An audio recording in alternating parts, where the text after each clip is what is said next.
Greetings. It is day 146 of personal family lockdown and day 140 of shelter in place.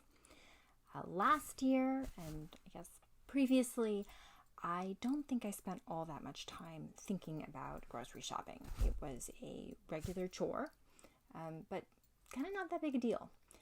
I can hardly believe how much time I have spent this year thinking about grocery shopping, strategizing about grocery shopping, thinking about how to shop, when to shop, where to shop. It has been sort of an evolving process.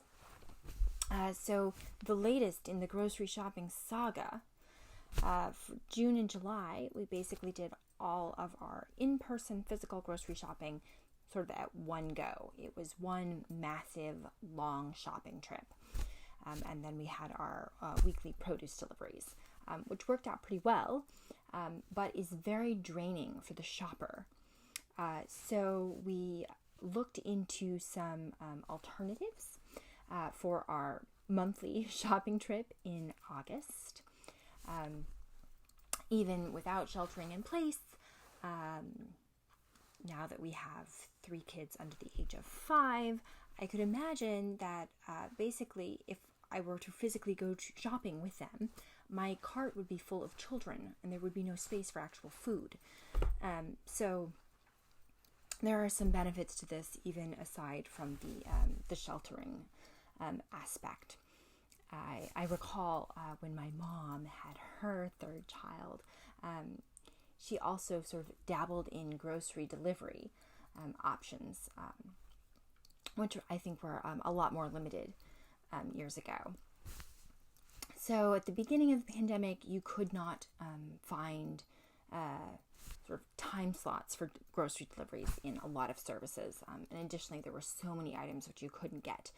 But things have settled down, the shortages, and so we decided to go ahead and give sort of grocery delivery, groceries brought to your door, a try.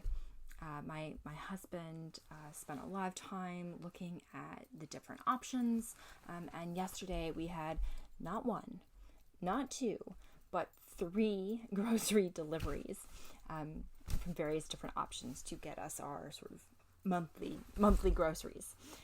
Our hope is that in the future we can streamline things, maybe troubleshoot some of the issues.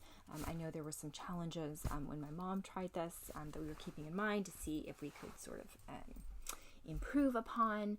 So yeah, we're hoping the upfront cost of looking into all this and getting it set up will then allow for faster, easier groceries in the future. Jury's still out on that. We'll have to check in again next month. But it was really nice that nobody had to go to the store. Yeah, we still had to unload it when it got here. And there was sort of the scramble to get the refrigerated and freezer items put away. But yeah, hopefully this will be a nice, easier approach. We'll see. I feel like our sort of habits and what's normal is in a bit of a constant state of flux.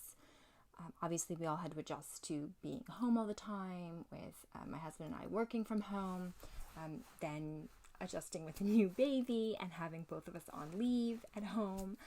My husband's now going back to work, but still working from home while I'm on leave. So there's sort of adjustments there. But it struck me that maybe this is just kind of how life is, that we're always kind of adjusting and adapting to changes. And for some reason, just during sheltering, it's just more obvious and sort of differences in our normal habits. I don't know. Change can be challenging, but it can also be a good thing. So hopefully you're all hanging in there. And dealing with the various changes and occasionally the lack thereof during sheltering.